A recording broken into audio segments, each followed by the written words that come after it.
Boa noite, pessoal. Tudo bem? Hoje nós vamos fazer uma live excelente aqui com o Dr. Bruno. O Dr. Bruno é um mega especialista em córnea, em ceratocone, transplante de córnea, todos os tratamentos que a gente tem disponíveis para ceratocone. E a gente vai fazer uma sabatina nele aqui para poder tirar as principais dúvidas que os pacientes têm desse assunto, o que é ceratocone, quais são os tratamentos que a gente tem disponíveis hoje em dia, como que a gente faz para interpretar os exames, o que a gente tem de disponibilidade para fazer com que vocês enxerguem o melhor possível. O Dr. Bruno, como eu estava falando, ele é um especialista de córnea e também de catarata. Ele é... Deixa eu convidar ele aqui para participar agora da live também. Deixa eu só ele entrar aqui. Boa noite, Bruno. Boa noite, tudo bem? Tudo e você? Cá de novo? Estamos aí de novo, né? Muito bom. Estava falando agora aqui, começando a explicar do que a gente vai falar hoje, né? Legal. Aí eu estava falando que a gente vai falar do ceratocone, diagnóstico, o que a gente tem de opção de tratamento, as principais dúvidas que os pacientes têm. E você, com a sua experiência grande aí, como especialista de córnea, chefe do setor de catarata e córnea da Vermais Oftalmologia, que fica ali algumas clínicas que tem no eixo entre São Paulo e Campinas, e também chefe do Vera Cruz, que é de Campinas, enfim, preceptor da Escola Paulista de Medicina, também do ambulatório de córnea, enfim, tem uma experiência gigante com esse assunto. Então, eu queria te agradecer você ter vindo aqui para a gente poder tirar essas dúvidas e a gente poder explicar para os pacientes como que a gente pode fazer para eles entenderem melhor um pouco sobre a doença e poder também entender como que eles lidam com isso a longo prazo, sobre o diagnóstico, sobre os tratamentos que a gente tem disponível, etc. Legal, não, eu que te agradeço, começar te agradecendo o convite aí de novo, a gente acabou fazendo uma outra sobre catarata, né? Eu acho muito legal, de novo, conseguir esclarecer um pouquinho mais, falar com você sobre ceratocone, porque é o que você falou. Eu acho que onde os pacientes chegam no consultório com mais dúvidas, assim, com mais questionamentos é sobre ceratocone mesmo. Porque realmente é uma doença muito complexa, muito ampla, e muitas vertentes de tratamento. Então, às vezes o paciente chega para mim, um médico falou isso, outro médico falou aquilo, outro falou assim, outro falou assado, e aí o que eu faço? E eles chegam bem perdidos, assim, né, em relação a isso. E é legal a gente conseguir conversar um pouquinho e esclarecer mais sobre isso, sim. Vai ser bacana. Exatamente. Então, se quem estiver assistindo a live quiser mandar pergunta, quiser interagir com a gente, pode ir fazendo as perguntas aqui nos comentários que a gente vai tentando responder todas, à medida que elas forem aparecendo.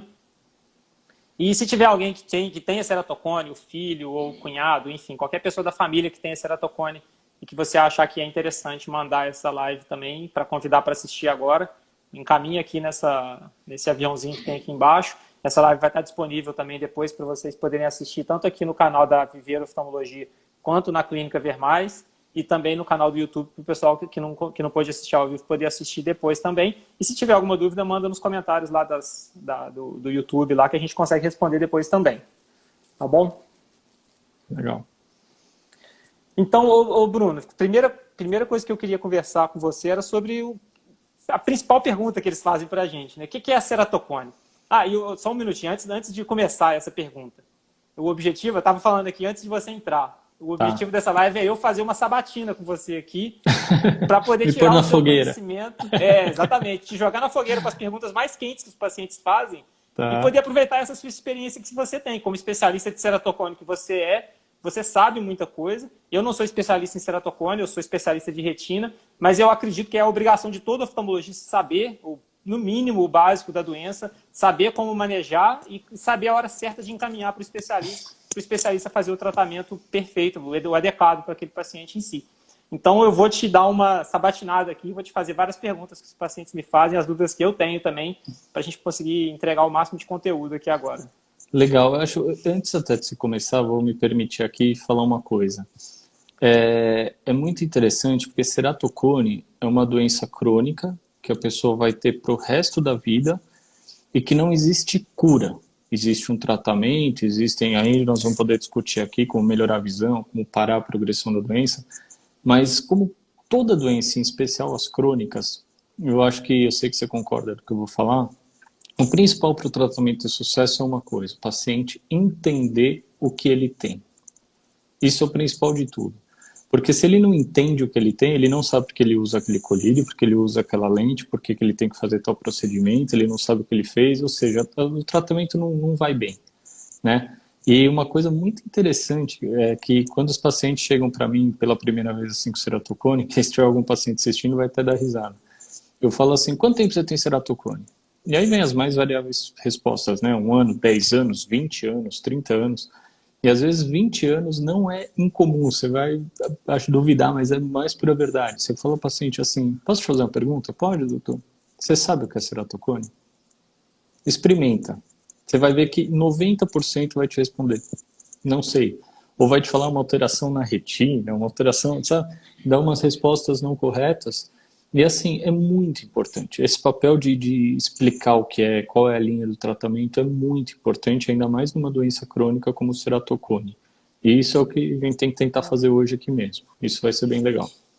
A linha de tratamento que a gente segue, né, que eu sei que a minha e a sua são muito parecidas, é que o paciente ele é um agente ativo do tratamento dele, né?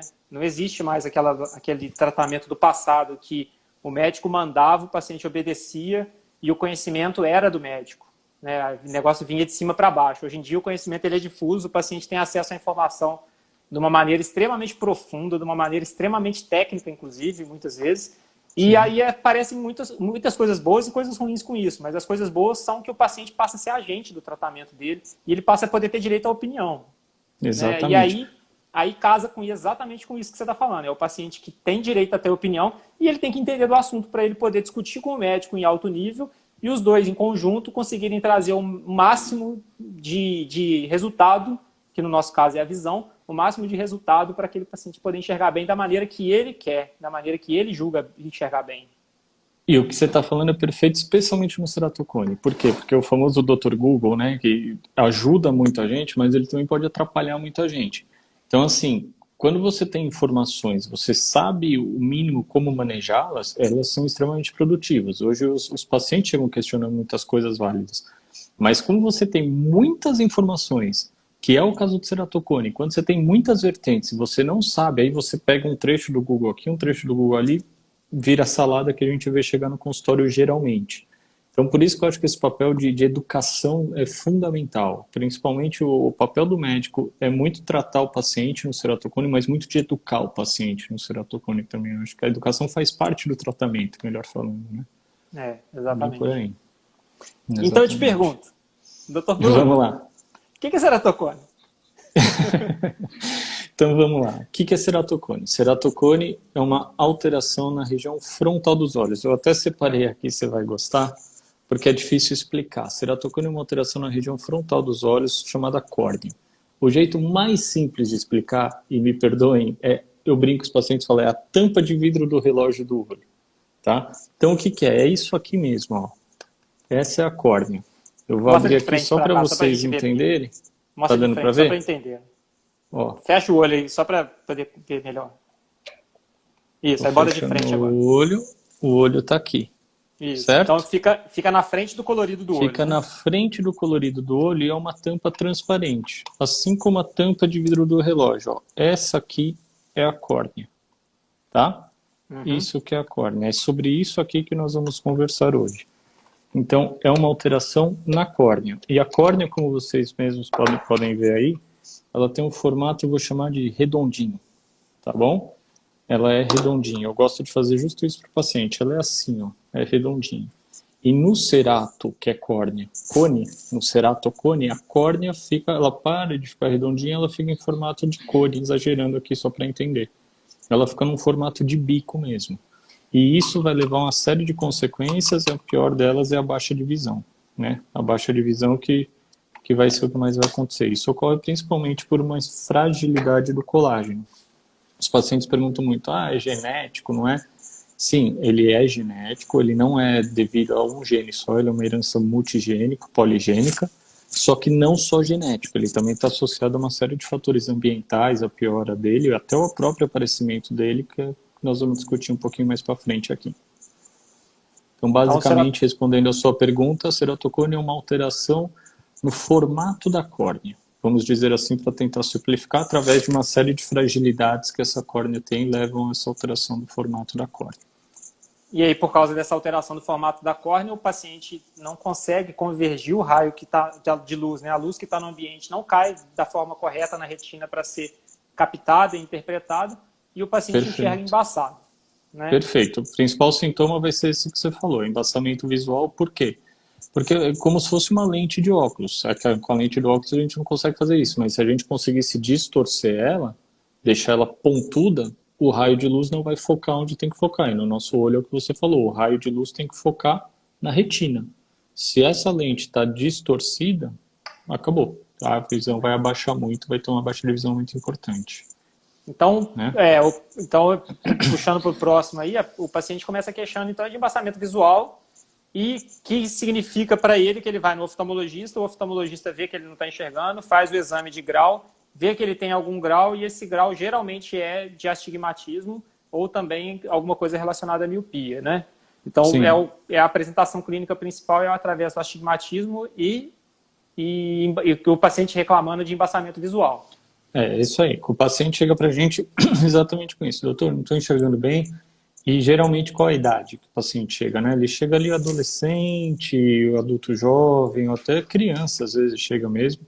Uma faixa etária, vamos por aí, é muito variável, mas de 10 a 20 anos, aproximadamente, que é onde o ceratocone começa.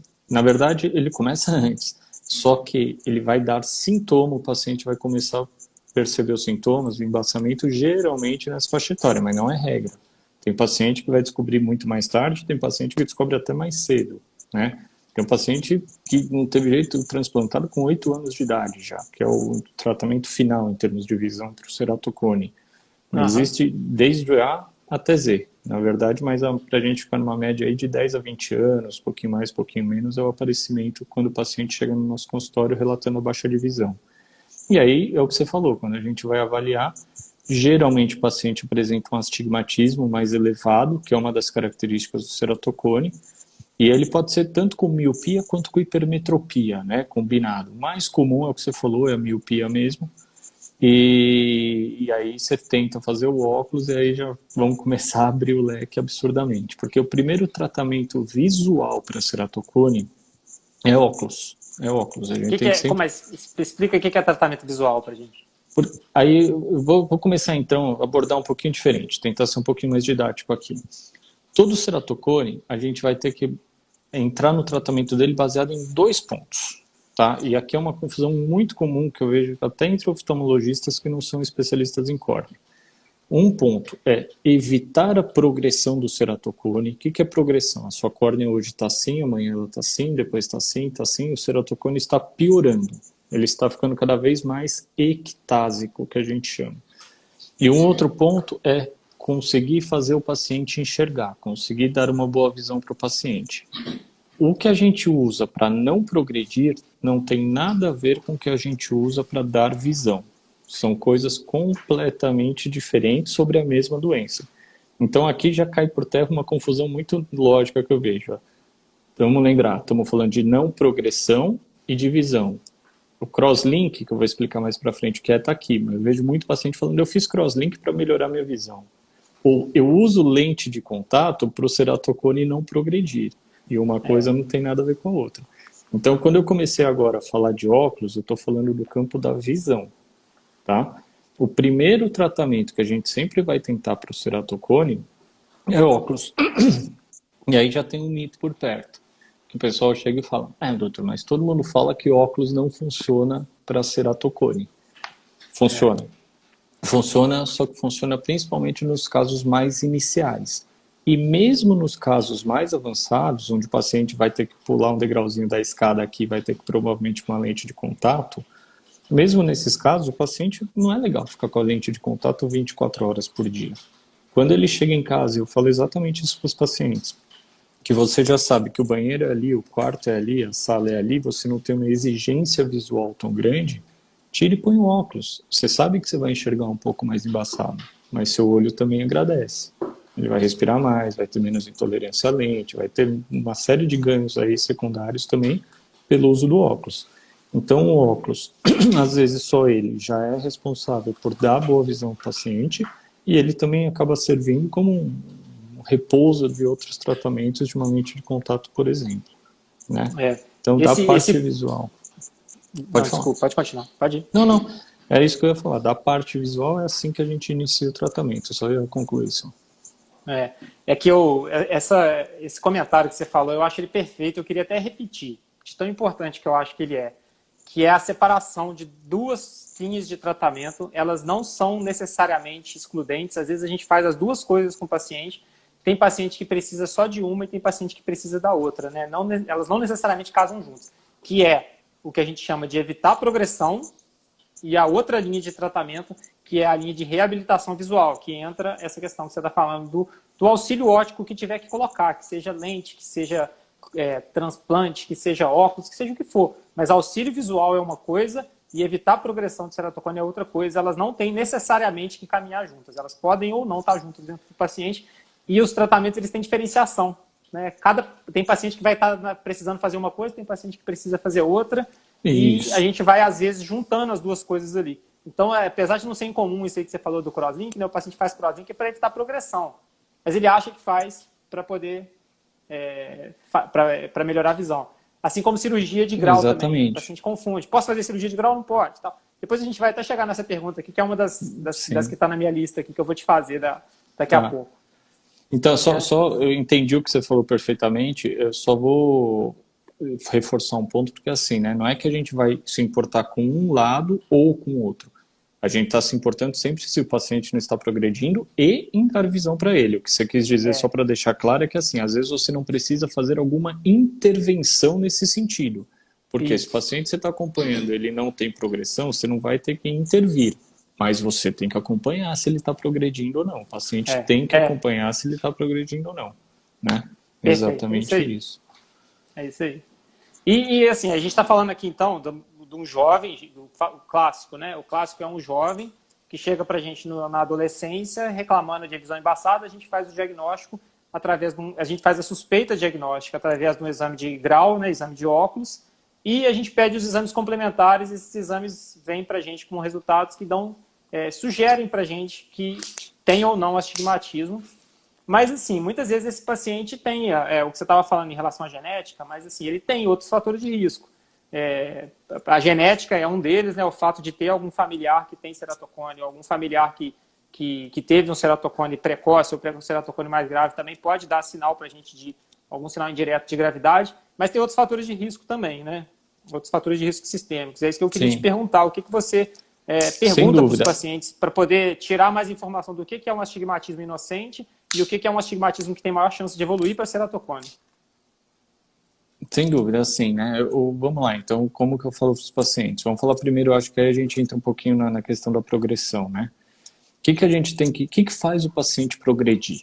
Vamos melhorar minha pergunta aqui. O que faz eu progredir? O que faz eu piorar meu ceratocone? Progredir é pior, né? Piorar, né? Piorar, exatamente. Progredir tá certo. Progredir a doença é progredir, né? Desculpa, exatamente. Isso. O que faz a doença progredir?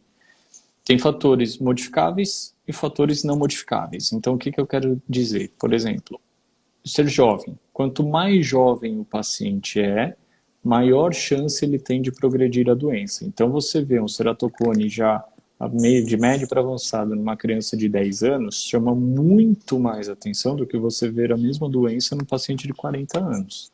Com 40 anos, você já sabe que a chance de progressão dele é muito baixa. Com 10 anos, você sabe que a chance de progressão dele é muito alta. Só que isso é um dos fatores não modificáveis. Eu falo aos pacientes, eu não tenho como te deixar mais velho, né? Não dá. Outra coisa, a carga genética dele mesmo. Uma coisa, ele pode ter uma susceptibilidade maior, ter uma fragilidade do colágeno, ele pode ter uma susceptibilidade mesmo de piorar a doença. E isso eu também não tenho como intervir, não tenho como mudar a genética dele, né? Então esse é um outro fator. Um outro fator que a gente vê muito comumente associado ao ceratocone é a alergia ocular. Então, o paciente que tem alergia ocular geralmente tem uma maior chance de desenvolver o ceratocone, pela própria doença, e 2, porque esse paciente geralmente coça os olhos.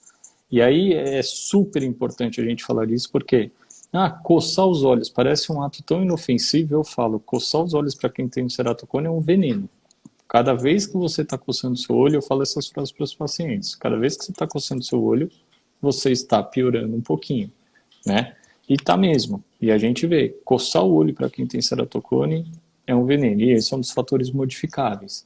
Então a gente consegue falar para o paciente, você não vai coçar mais, você consegue passar colírios antialérgicos, até existem outros colírios muito mais avançados no combate à alergia, como tacrolimus hoje, por exemplo, como os imunossupressores, que funcionam super bem e fazem com que o paciente coce menos, ou melhor de tudo seria não cocem os olhos.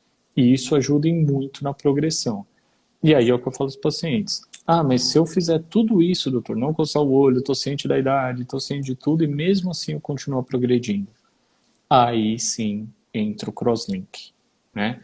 E o que é esse crosslink? O crosslink é uma radiação que a gente faz na córnea, com uma luz ultravioleta e com riboflavina, que é um tipo de vitamina B, né? A gente encharca a córnea com riboflavina e faz essa radiação ultravioleta.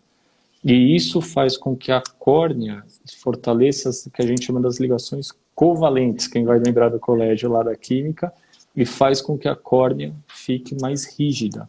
E isso faz com que a córnea evite vir para frente. E aí existe um mundo de discussão qual o tipo de crosslink que a gente tem que fazer, se é o FAST, se é o clássico, se é o Dresden, se... Aí existe um mundo de discussão que eu acho que não vale muito a pena entrar aqui, mas o paciente tem que saber assim, estou progredindo, vale a pena fazer o crosslink? E aí, se ele estiver progredindo, com certeza vale. Né? A ideia é essa. Se ele estiver progredindo, a gente consegue identificar isso através dos exames de topografia que são realizados seriadamente, né? A gente faz um, daí a um tempo faz outro, vai repetindo no mesmo aparelho de preferência. Isso. No mesmo aparelho de preferência, com o mesmo médico, e aí a gente consegue identificar essa progressão através dos números que vão aparecendo ali no aparelho e do formato da córnea.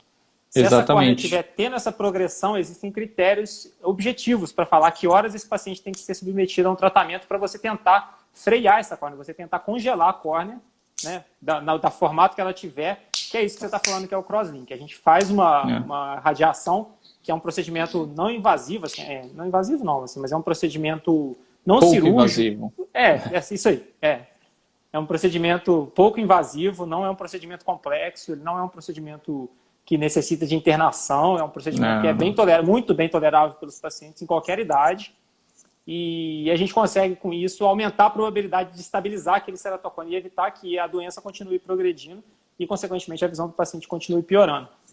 Até legal falar disso, porque assim, né, a gente acabou passando um pouquinho pelo diagnóstico. O diagnóstico, a gente fica muito, até os oftalmologistas, muito na cabeça com tomografia de córnea, né, que é o Pentacan, Galilei, tem várias aí. Mas lembrar que existem fatores clínicos, lembrar que existe a tesoura na esquiascopia, né? Lembrar que existe uma série de fatores clínicos aí no próprio exame, as estrias de Vogt, né? Existe uma série de sinais aí, o anel de flash, uma série de coisas que a gente clinicamente já pode fazer diagnóstico. Mas, sem dúvida, o padrão ouro é a topografia, é a tomografia de córnea até hoje, que é mais avançada, para a gente principalmente conseguir fazer esse segmento. Você pega uma tomografia de córnea hoje, você consegue pegar em cada ponto da córnea qual a curvatura, qual a espessura, se está progredindo ou não. E com isso vem a indicação do crosslink que nem você falou. A gente vai levar em consideração se o paciente está progredindo, e sempre que eu falar progredindo, estou falando progredindo da doença, está piorando, tem os critérios, né? Aquele mais que 0,75 em 6 meses de progressão, mas a gente tem que sempre lembrar. Também mudança na refração é um sinal de progressão, e perda de linha na acuidade visual, quando você está no consultório você está lendo aquelas linhas, também é outro sinal de progressão. Né? E aí, baseado nisso, a gente tem que fazer o crosslink. Existe uma discussão muito grande que eu tenho com outros colegas que falam assim, numa primeira consulta, você já indica crosslink? Porque, teoricamente, numa primeira consulta, você não tem como saber se o paciente está progredindo ou não. Você está vendo ele a primeira vez. É igual quem está me vendo hoje pela primeira vez falar assim, eu estou engordando ou emagrecendo? A pessoa não sabe, ela está me vendo hoje, certo? Só que, nem tanto ao céu, nem tanto à terra. Você pega um menino de 12 anos, que você sabe que tem uma chance alta de progredir. Você pega o óculos dele do ano passado, faz a refração hoje, está totalmente diferente o óculos dele, do grau do óculos dele do ano passado para esse ano. Ele fala que coçou os olhos, ele fala que está piorando, provavelmente ele está progredindo. E aí, nesses casos, eu acho que são as exceções que vale a pena. Você falar, não vou esperar você progredir mais. né? Isso é legal também a gente falar isso, porque é uma dúvida muito frequente das mães. Às vezes as mães chegam e falam, doutor, mas eu ouvi falar do crosslink, o que tem que fazer, senão piora. Isso é muito frequente no consultório. E eu falo, tá, mas vamos ver se o filho realmente está progredindo ou não. Às vezes é um paciente de 20 e poucos anos que chega, está progredindo, não está, fica aquela dúvida. Podemos esperar 6 meses? Podemos, com toda a segurança do mundo, tá? Não são 6 meses que vão tornar o quadro irreversível, que não vai ter jeito mais. Então é um tempo estável para a gente falar, vale a pena fazer o crosslink porque progrediu ou não, porque às vezes, não raramente também, o paciente volta depois de 6 meses, parou de coçar o olho, fez tudo e não teve progressão. Então você teria feito um crosslink sem necessidade nesse paciente, né? Basicamente é isso. Exatamente. E aí, Bruno, tem uma dúvida que também sempre aparece em relação a essa questão da idade que você está falando, é que as pessoas confundem um pouco as cirurgias, né? Cirurgia de grau, ela não, via de regra, assim, são raríssimas as exceções que se a gente faz cirurgia de miopia, astigmatismo, essas cirurgias de grau mesmo, de óculos, para tirar o grau. É muito pouco provável que a gente faça uma cirurgia dessa num paciente que seja menor de 18 anos. Sim. E aí eu vejo que os pacientes fazem muita confusão com as outras cirurgias oculares também, que são cirurgias para tratar doenças, como, por exemplo, que você está falando do crosslink, a colocação de anel e etc., que a gente vai falar daqui a pouco do anel. Mas, assim, há outras cirurgias oftalmológicas que eles acham que é alguma coisa relacionada a grau, mas não é. É relacionada à doença. A doença não tem idade para a gente tratar. Se a gente pegar uma criança com 10 anos de idade, que a gente está vendo que está tendo progressão, e aquela progressão pode trazer um dano, uma possibilidade de dano irreversível à visão dela no futuro, ela tem que fazer, né? Ela tem que tratar. Ela não vai esperar chegar para 18 anos, para 18 anos ela tratar. Ela tem que fazer quando o diagnóstico da progressão e da necessidade da cirurgia for diagnosticado. Nesse momento é o momento de operar. Então não tem essa também de que para tratar ceratocone, para fazer procedimento cirúrgico em ceratocone, tem que esperar virar adulto para fazer, não, né? É bem interessante isso. São duas coisas bem legais que você está falando. Assim, uma delas é, não pode operar o olho. Pera lá, de que cirurgia nós estamos falando? Realmente, ceratocone é contraindicação absoluta para cirurgia refrativa. O que é cirurgia refrativa? É aquela cirurgia de eu tenho 2 graus de miopia, eu não quero mais usar óculos. Essa é a cirurgia refrativa com o laser, que a gente chama, tá? Com o excimer laser, para a gente não fazer confusão aqui. Por que ela é contraindicada? Porque aquela córnea, para estar sofrendo um processo de ectasia, ela já tem uma fragilidade de colágeno e ela já tem uma espessura, geralmente, reduzida, que é o que acontece no ceratocone. Então, o paciente com ceratocone, ou ele não vai ter espessura de córnea para conseguir operar, e principalmente, que na verdade é por isso que a gente não opera, ele não tem uma estrutura de córnea, uma estrutura de colágeno favorável a operar. Se com a córnea que ele tem, ele já está com uma estrutura prejudicada, se eu afinar ainda mais a córnea, que é o que acontece na cirurgia refrativa, eu vou piorar o quadro que já está ruim. Então não tem indicação nenhuma, é contraindicação absoluta de operar com cirurgia refrativa com laser, tá? Existem hoje lentes intraoculares fásicas, que aí é outra conversa, por exemplo, a ICL, que é possível operar até esses pacientes, mas aí o cone tem que estar estável, tem uma série de outros critérios que a gente leva em consideração, que até é possível ser feita a cirurgia nesses casos, mas não a tradicional, não a cirurgia com laser. Isso tem que ficar muito claro para quem está assistindo a gente. Mas às vezes chega aquele paciente com 3 de miopia, que tem um ceratocone, tem uma simetria superior e inferior na topografia, que nós vamos explicar o que é, e fala, posso operar? E você olha e fala, não. Só que você está pensando na cirurgia refrativa. Existem outras modalidades de cirurgia que serão possíveis, sim. E, voltando para o ceratocone, aí não tem dúvida. Se a gente está falando que o paciente está progredindo a doença, se a gente está falando que ele não consegue enxergar com uma lente de contato, existem cirurgias do crosslink para parar a progressão, do anel para a gente conseguir melhorar a qualidade visual desse paciente, que estão muito indicadas, são perfeitas para esses casos, né? Exatamente. Essa é uma dúvida que eles têm muito, né? Que os pacientes têm muito. É o que é cirurgia de... Posso operar cirurgia de grau? Que é aquele clássico, né? Meu primo tinha 3 graus de miopia, operou e ficou bem. Posso fazer também? Não. Quem tem ceratocone não pode fazer essa cirurgia. Quando a gente fala de tratamentos cirúrgicos de ceratocone, são esses outros que a gente está citando aqui agora, né? Que é crosslink para evitar progressão, anel intraestromal para melhorar a visão, transplante de córnea. Transplante de córnea, que pode ser parcial ou total da córnea, né? tem essas outras Exatamente. indicações cirúrgicas aí que a gente poderia estar falando. Exatamente. E, Só já que estamos falando de cirurgia, né? Tem uma situação no ceratocone que chama hidrópsia, que eu vou tentar traduzir para os pacientes aqui como se fosse uma agudização do ceratocone. Na verdade, existe um rompimento de uma das membranas da córnea e o líquido que fica dentro do olho acaba entrando na córnea e forma um edema de córnea abrupto, agudo. Existe uma cirurgia também nesses casos que não é necessária, não é obrigatória, tá? Que a gente geralmente trata a hidrópsia com colírios, mas que é uma injeção de gás C3F8 dentro do olho que a gente faz, que é um gás que vai ficar bastante tempo no olho do paciente, isso faz com que o líquido não entre na córnea. Também é uma cirurgia para ceratocone. Tá? E até falando um pouquinho da hidrópsia com esse quadro agudo, eu vejo muito médico falando assim, fez hidrópsia, tem que fazer o transplante. É justamente o contrário. Na hidrópsia que não se faz transplante. Né? Na hidrópsia a gente não pode fazer transplante. A gente tem que esperar o olho acalmar, esperar a córnea restabelecer o padrão prévio dela, para depois programar para ver se vai ser necessário um transplante. E até geralmente pós-hidrópsia a gente vê ocorrer um aplanamento da córnea. Mas aí são outros 500 também, que ficam um pouquinho mais complexos para a gente conversar aqui agora. Mas aí, então, só para a gente seguir, recapitular a nossa linha de raciocínio aqui, né? O adolescente que entrou com queixa de baixa de visão e astigmatismo, a gente vai fazer o diagnóstico dele à medida que ele tem progressão de grau, que o exame num ano está de um jeito, no ano seguinte progride, no outro ano muda mais ainda o grau. A gente faz os exames complementares, que a gente chama que é essa topografia, tomografia, o exame clínico também do médico. E aí a gente passa para a parte de tratamento, que é isso que a gente está falando agora. Isso. E aí a gente separou em dois. Então vamos só para colocar aqui separadamente quem entra de um lado e quem entra do outro. Né? A gente estava falando agora dos tratamentos estruturais, os tratamentos que evitam de evitar progressão. Mas o paciente quer enxergar.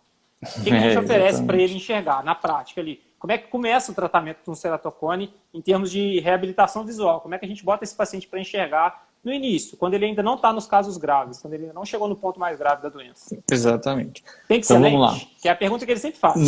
Não tem que ser lente. Excelente pergunta, não tem que ser lente. Então acontece assim, do ponto de vista de visão, né? Eu até me equivoquei que eu comecei falando, a gente começa com óculos. Não, a gente começa com nada.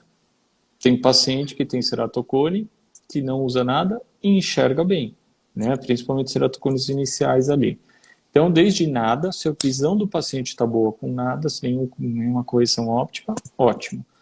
Depois, é uma escadinha mesmo. Qual o próximo degrau dessa escadinha? A gente vai tentar fazer um óculos, certo? Então, a gente tenta fazer o óculos e ver qual é a acuidade visual, qual a visão que esse paciente chegou. Se ele chegou numa visão satisfatória, ótimo, a gente passa o óculos, tá? E se ele não chegou numa visão satisfatória? Aí a gente pode lançar mão das lentes de contato. E aqui também dá para a gente ficar 5 horas e meia, no mínimo, falando sobre lente de contato para ceratocone. Existem 500 tipos, 500 curvaturas. Mas, basicamente, eu vou tentar simplificar. A lente de contato gelatinosa, via de regra, não vai muito bem para ceratocone. Por quê? Porque ela pega todas aquelas imperfeições que estão na curvatura da córnea, eu falo exatamente isso para os pacientes para facilitar. Ela deita em cima dessas imperfeições e acaba que ela não consegue corrigir muito bem o grau. Tem uma questão do astigmatismo, se é regular, irregular, mas isso é um pouco mais técnico, né? Eu acho que e aí o que a gente vai fazer? Via de regra, a maioria das lentes de contato que a gente acaba usando são as lentes de contato rígidas, tá? Que são as antigas lentes, lógico que hoje elas melhoraram muito, existem diversos tipos, diversas curvaturas, diversas bordas dessas lentes que tornam elas muito mais aceitáveis para o olho e que ela sim tem o formato próprio dela. E entre ela e entre o ceratocone acaba sendo preenchido de lágrima e formando uma lente um pouco mais estável, um pouco mais regular. E isso faz com que a visão melhore muito. Isso faz com que geralmente o paciente melhore bem. E é o que eu falo aos pacientes, mais de 80% dos pacientes de ceratocone vão acabar resolvendo a visão com a lente de contato muito bem, né? Ela no começo é chatinha, ela no começo dá uma intolerância grande, mas com força de vontade eu falo aos pacientes, primeiro mês pega firme, depois acaba indo, os pacientes geralmente aceitam muito bem. Né? E fica bem, né? É isso que é importante. E fica bem. E fica muito tolerável. E fica bem. Passando das lentes de contato, eu vou voltar nas lentes, porque tem um assunto bem polêmico aqui, que são as lentes esclerais. Se o paciente é intolerante à lente ou se ele não tem uma boa visão com a lente, a gente pode lançar mão de um anel. O que é o anel intraestromal? É um anelzinho mesmo que a gente pode pôr dentro do olho, dentro da córnea, né?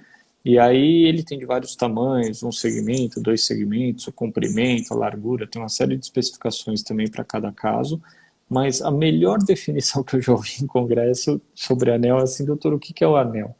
Eu falo assim, o anel é uma funilaria na sua córnea. Foi o melhor termo que eu consegui explicar até hoje para os pacientes.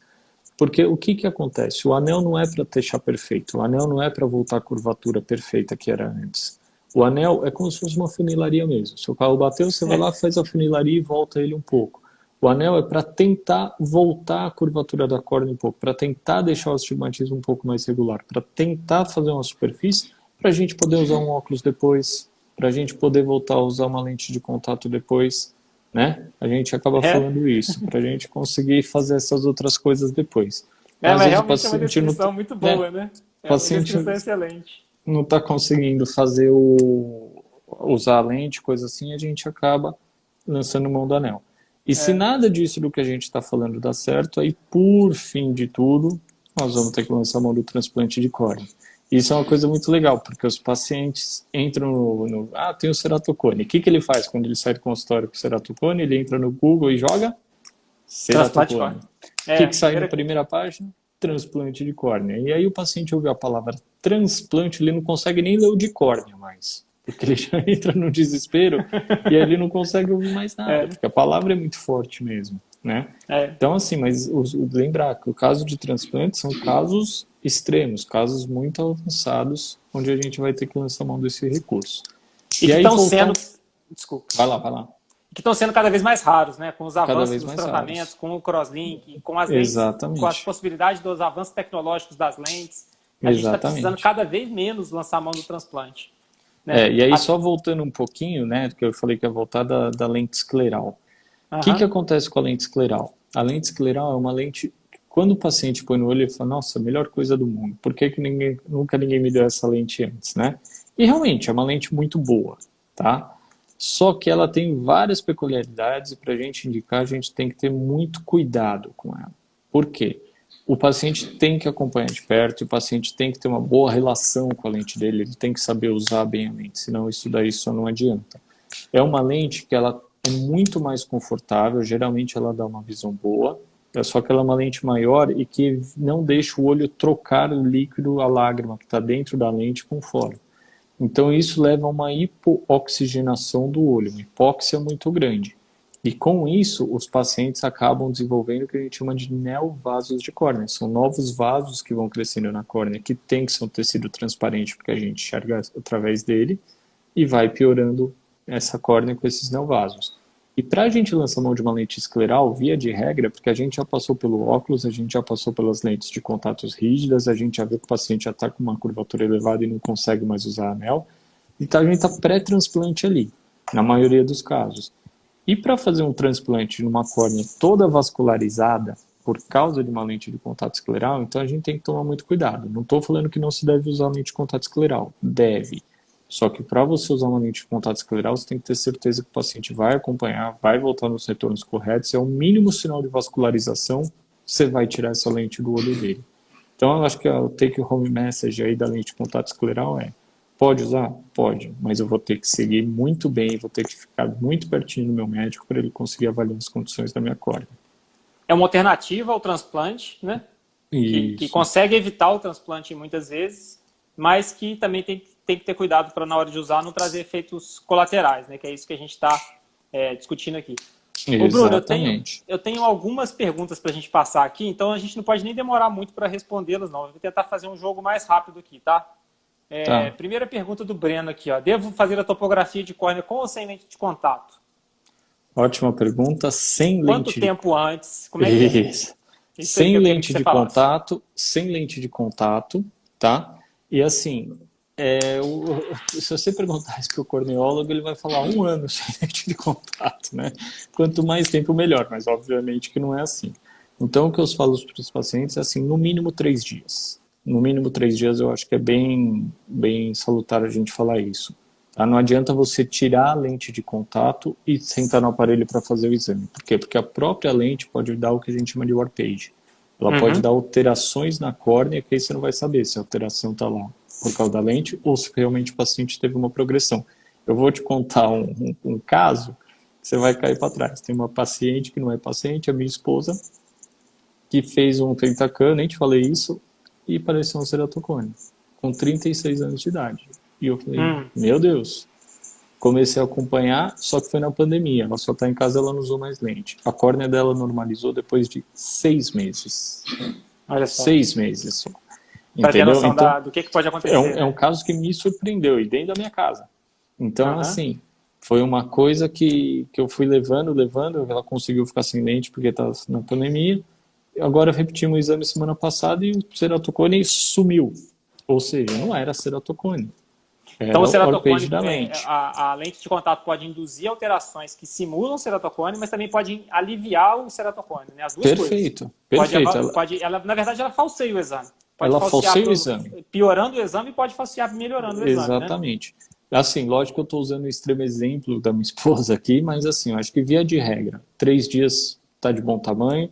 Lógico, o paciente consegue ficar uma semana sem, um mês sem, perfeito. Mas, via de regra, esses pacientes são muito dependentes da lente. Então, não adianta você querer ser mais realista que o rei. Né? Paciente 3 dias sem lente, geralmente o que eu faço para esses pacientes mais graves, eu falo, ó, vem, tira sexta-feira à noite, sábado e domingo você fica sem, segunda você vem e faz o exame. Né? Que aí já dá perto de 3 dias, já fica um exame um pouco mais confiável. Perfeito. Né? Ó, outra pergunta aqui. Eu tenho 2 graus de astigmatismo, ele é muito alto? Tem que usar óculos o dia inteiro? Então, isso daí não, né? 2 tá bom, né? Não é muito não. 2 tá bom, 2 tá bom. A questão é assim, né? Eu falo para os pacientes, o que é um grau alto, né? O astigmatismo, principalmente, essa pergunta é mais válida ainda. Porque se tem paciente que tem 2 graus de astigmatismo, e aí eu preciso entrar um pouquinho na parte técnica, mas ele é um astigmatismo irregular, assimétrico, enxergam muito mal. E tem pacientes que têm 6 graus de astigmatismo, mas ele é um astigmatismo regular e simétrico. E o paciente enxerga muito bem. Então, muito mais importante do que o valor absoluto do grau, que é o que o paciente acaba tendo acesso, é o médico dele conseguir ver e falar isso para ele, quais são as características desse astigmatismo.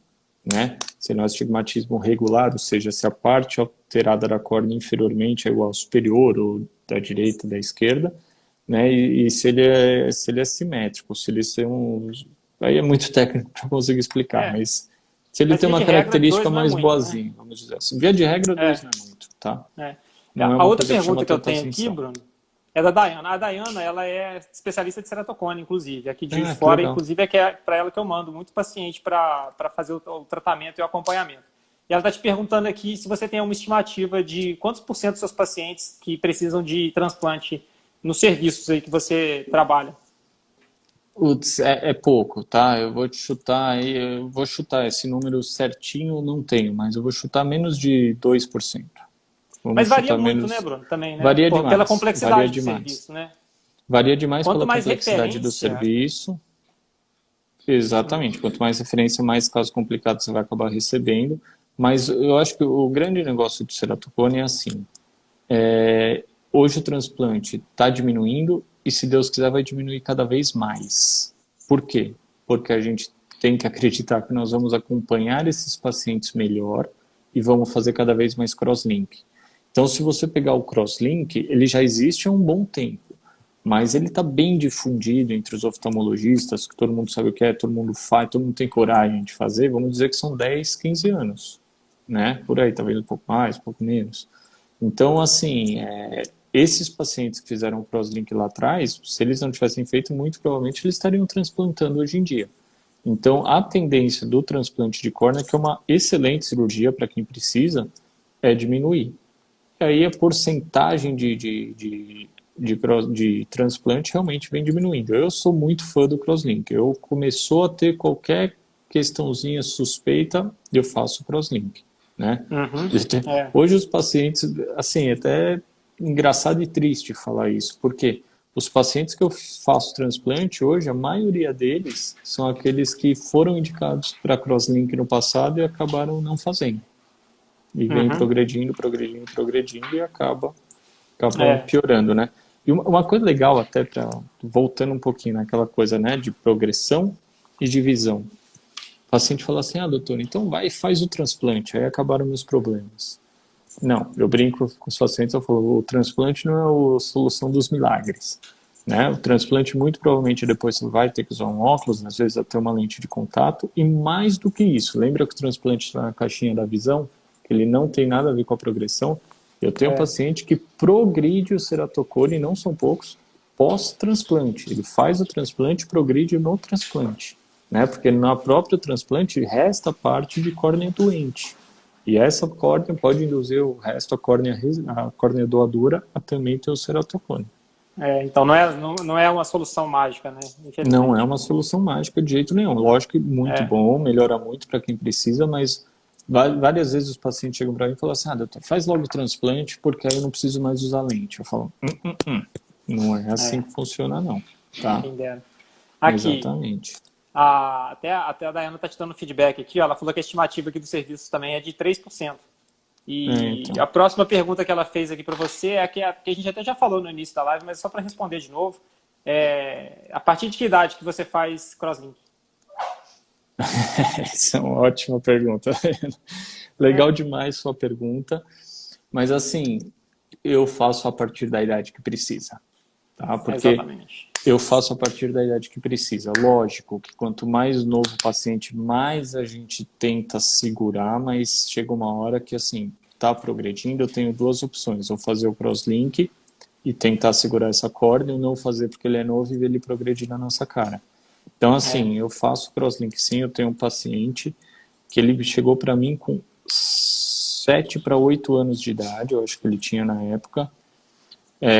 Já com ceratocone grande, falei do crosslink, a mãe ficou receosa, e aí eu falei, então volta em 4 meses, eu não dei nem 6 meses para ele, em 4 meses ele já tinha progredido, chamei a mãe, falei, tem que fazer, acabou, não bobeia, vamos, expliquei. Eu entendo completamente a mãe, ela ficou totalmente receosa de fazer o ceratocone, o crosslink no olho do filho dela de 8 anos. E assim, resumo da ópera, eu acabei transplantando um olho dele com 14, depois o outro eu esperei, mas aí ele viu como era bom enxergar. Acabei transplantando o outro olho dele com 16, foi mais ou menos essa idade, e hoje, graças a Deus, ele está super bem, está 20, 25.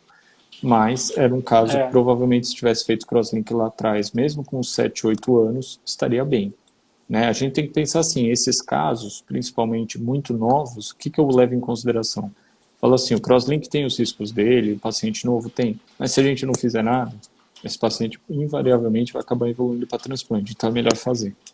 Né? Melhor fazer. E a resposta para a pergunta dela, que eu levo em consideração, é de novo, isso é muito variável. Né? Mesmo os protocolos são muito variáveis.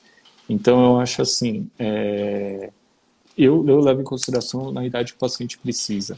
Por isso que, por ser tão variável, que os pacientes chegam para a gente, o médico fala isso, o médico fala aquilo, o médico fala aquilo outro. Mas não existe uma regra absoluta. Né? Eu vejo o paciente está progredindo, ainda mais novo, faz, não bobeia não. Ô Bruno, eu tenho umas 5 perguntas aqui que se eu não responder, a pessoa vai me matar. Então vai. Eu vou pedir para você responder, olha só. Uma a gente já falou, peraí, deixa eu só ver aqui, ó. Aqui, ó. É possível usar lente de contato a vida inteira sem trazer dano para o meu olho? E como que eu faço para não ter esse dano? Como é que eu faço para controlar esse uso da lente de contato para ela não me fazer mal? É possível usar a lente de contato a vida inteira. Tem diversos pacientes que fazem uso da lente de contato a vida inteira, mas ela sempre tem que estar bem adaptada. Né? Hoje a gente tem diversos colírios que ajudam nessa adaptação, desde o uso de antialérgicos, como o uso de lubrificantes que facilitam muito a lente de contato. E a lente de contato é um mundo à parte, tanto que é uma especialidade dentro da oftalmologia. E aí é o seguinte, a lente de contato ela tem que ter uma boa adaptação. Esquece a lente de contato gelatinosa que você usa, que você vai no médico, ele fala, você tem 3 graus, você entra na internet e compra a lente. A lente de contato rígida não funciona assim, nunca vai funcionar. Ela tem uma série de parâmetros, ela tem que ser colocada no olho, ela tem que ver como que é a troca de fluidos do olho, ela tem que ver como que é a movimentação dela, ela tem uma série de critérios para ter uma boa adaptação. E sim, com uma boa adaptação, aí sim você vai conseguir uma longevidade no uso da lente. E só assim, para você saber, existem diversas lentes. Existe a lente rígida, a lente escleral. Existe o uso da lente gelatinosa com a lente rígida, que é o que a gente chama de piggyback. Então, existem diversas vertentes aí que possibilitam o uso da lente para a gente. E é possível, sim, usar a lente a vida inteira. E para não ter nenhum machucado, para não ter nada, é acompanhar com o oftalmologista e ele ver de perto como que está a qualidade da sua lente. Tentar trocar a lente no tempo certo, quando ela tiver qualquer depósito, quando tiver risco, coisa assim, e ir seguindo dessa forma.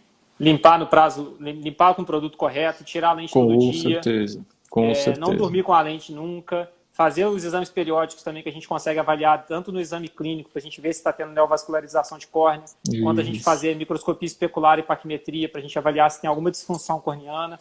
Então, assim, para o paciente saber se ele pode continuar usando a lente dele, ele tem que ir no oftalmo. Né? Tem que ir no oftalmo, A receita é essa. exatamente. Não abandone o seu oftalmo porque você está enxergando bem, porque às vezes a lente está fazendo mal e você vai parar de usar ela, ela só vai te dar sintoma daqui a 10 anos. É, Tem que porque ir por agora, desde agora. exatamente, a lente para ceratocone é totalmente diferente do que o paciente tem na cabeça sobre lente de contato. Tanto que o paciente fala assim, doutor, qual o grau da lente? Né? Qual o grau? É muito comum, quantos graus eu tenho? E eu respondo para os pacientes, né? Lógico, eu estou brincando aqui, mas respondo assim, o seu grau é, eu tenho ceratocone. Esse é o seu grau. Porque você vê muito frequente, o paciente olha assim, ele vê um tanto assim, ele vê um tanto assim, ele aperta um pouquinho, é muito variável. Tanto que uma das máximas que a gente tem é não mexe muito no óculos do ceratocone. Por mais que ele fique bom no consultório, a chance de no dia seguinte ele fazer na ótica ficar ruim é muito grande. Então o grau é muito variável também, né, no ceratocone. Outra pergunta aqui, ó, que ele fez aqui é: existe regressão de ceratocone? É assim, Ou existe alteração entre exames? De alteração de medição então, interexames? É isso que eu vou falar, exatamente sobre isso, até um outro ponto. Via de regra, não. A resposta para essa pergunta é não, tá? O que pode acontecer em algumas situações é assim, você foi num dia, fez o exame, no outro dia parece que ele regrediu. Tem que ver se o exame foi feito na mesma máquina, se o seu olho também não estava com uma lente 2 dias antes, que mimetizou uma regressão, tem algum problema, mas via de regra, não. Um ponto extra que eu vou falar, isso a gente até em congresso fala, não fala para o paciente isso. O que acontece? O crosslink, tá? O crosslink a gente faz para parar de piorar. E a maioria dos pacientes é isso que acontece, eles param de piorar. Pronto, a cirurgia foi um sucesso. Existem alguns casos de crosslink onde sim a gente vê uma regressão do cone, uma regressão da curvatura. Mas não é esse o objetivo do crosslink. Eu quero deixar isso bem claro aqui. O objetivo do crosslink é parar de piorar. Então, respondendo a pergunta dele, se eu for ser bem puritano, existe regressão de ceratocone? Existe. Às vezes, pós-crosslink, a gente vê alguma regressão. Mas, então vou fazer o crosslink para tentar melhorar. Não. Não tem indicação nenhuma de fazer crosslink com esse objetivo. Apenas para parar de piorar. Né? Olha só, as outras dúvidas que eu tenho aqui, acho que a gente já respondeu a maioria. Não, tem uma aqui que eu quero passar, que eu acho ela bastante importante. O aspecto psicológico do ceratocone, Bruno. Ele fala aqui, olha só, a incerteza do que vai acontecer com o meu olho me traz ansiedade. O que eu faço? Como que você me orienta? Como que eu faço para saber se eu vou ter problema no futuro, se eu vou precisar de uma cirurgia no futuro, se eu vou precisar de transplante de córnea no futuro e se eu vou continuar enxergando bem o resto da minha vida? Essa ansiedade mexe com o psicológico do paciente também. Eu acho que nós estamos voltando para o começo da live. Eu acho que muito do que esses pacientes têm essas inquietudes, essas ansiedades, é pelo desconhecimento da doença. Tá? Então, quando o paciente está assistindo a live para entender um pouco melhor, quando ele começa a entender o que é a doença dele, quais são as opções terapêuticas, qual a história natural da doença, ele vai ter muito mais condições de ter uma tranquilidade e fazer o tratamento dele de maneira melhor. O que vai acontecer a partir do olho dele, ninguém sabe. Isso daí é o tempo e o nosso acompanhamento que vai dizer. A gente vê, via de regra, que depois dos 30 anos, geralmente os pacientes não têm mais progressão. Né? Não é obrigatório, mas isso é o que acontece via de regra. Mas assim, ninguém vai poder jurar como está o olho de um paciente de 20 anos como que vai estar aos 60 anos. Mas, de novo, existem diversos tratamentos e respondendo a pergunta dele, 2 pontos. Conheça muito bem sua doença, 2, tenha um oftalmologista de confiança e faça um acompanhamento rigoroso com ele. É o que eu falaria para ele. São as duas receitas. Tá? As duas indicações é isso. Conheça muito bem sua doença e tenha um oftalmologista de confiança e siga bastante o que ele está falando. E essas ansiedades, elas vão gradativamente, elas vão reduzindo, né, Bruno? À medida que você tem esses critérios de você confiar num profissional que sabe do assunto e você está fazendo o acompanhamento da maneira adequada, a tendência é essa ansiedade realmente ser... Exatamente, e conhecer a doença. Reduzindo. Conhecer a doença, isso é um ponto que eu vou bater sempre. Eu acho muito triste quando você pergunta para o paciente qual remédio o senhor toma. Ah, é um branquinho, é o... Se ele não sabe o remédio que ele está tomando, e vamos ser sinceros, a maioria das vezes a culpa disso são dos médicos, que acabam não explicando para o paciente o que ele tem, né? Acaba não tendo tempo, paciência, acaba não explicando. Como que um paciente que não sabe o que ele toma, o porquê ele toma, vai ter condição de se tratar bem? Como é que ele vai saber quais sintomas ele deve se preocupar para uma doença, quais sintomas não? Quais são as questões de piora ou de melhora? Se ele não tem essa condição, se ele não tem esse conhecimento, ele não tem como fazer um acompanhamento mais adequadamente possível. Né? Ô, Bruno, olha só, a gente tem 4 minutos aqui para terminar o horário, né? Escolhe a pergunta-chave aí. Não, na verdade eu vou pular as outras perguntas aqui, porque eu tenho uma outra coisa para questionar aqui, que eu acho que é super importante também. Eu acho que a maioria das perguntas que estão aqui, a gente falou delas durante a live aqui, e depois, se for o caso, eu acabo respondendo para os pacientes pessoalmente, tá? Mas eu queria que você falasse um pouco para a gente dessa questão que você já falou, né? Mas é só para a gente poder fechar aqui, nessa questão das novidades de tratamento, né? O tratamento do ceratocone de 10 anos atrás era hoje o tratamento são outros, e o que a gente tem de disponível para poder trazer visão para o paciente e evitar progressão, né? Que são essas duas coisas que eles querem. Resume aí em 3 minutos para a gente, o que a gente tem? Faz uma assim, eu acho que uma grande novidade de 15 anos para cá que eu falei é o crosslink. Esse foi o grande diferencial de evitar a progressão, né? Ele se estabeleceu muito bem, hoje é uma verdade dentro da oftalmologia, todos os oftalmologistas concordam sobre ele, e ele que evita a progressão. Em termos de visão, não tem jeito. Eu acho que a lente de contato continua imbatível e vai continuar durante muito tempo ainda. Existem outros tipos de tratamento, por exemplo, implante de uma lente intraocular com pinhole, que é um buraquinho que a gente chama, que é bem discutível. Também você precisa operar catarata para pôr essa lente, e depois sua pupila não dilata. Você, como retinólogo, sabe que você nunca mais vai conseguir olhar a retina desse paciente. Então, assim, são várias questões bem discutíveis. Eu acho que o consagrado mesmo em termos de visão é essa sequência: óculos, lente de contato, anel, transplante. A gente seguindo isso daí vai ser difícil a gente errar, né? E dentre os transplantes existem diversos tipos de transplantes. Existe o transplante penetrante, existe os transplantes lamelares anteriores, aí o principal que a gente acaba falando é o DALK, né? Que é o que preserva a camada mais interna da córnea, que é uma camada de células bem nobre. Então, esse é um dos principais também que a gente acaba fazendo. Mas, basicamente, para não fosforilar muito aqui, eu acho que a gente não vai conseguir fugir da escadinha em termos de visão, de óculos, lente, anel e transplante. Basicamente, isso daí. E o que a gente estava falando antes, que eu achei que é interessante que você falou, Bruno, é que a lente de contato que a gente tem hoje disponível não é a lente de contato rígida de 20 anos atrás, não é a de 10 anos atrás.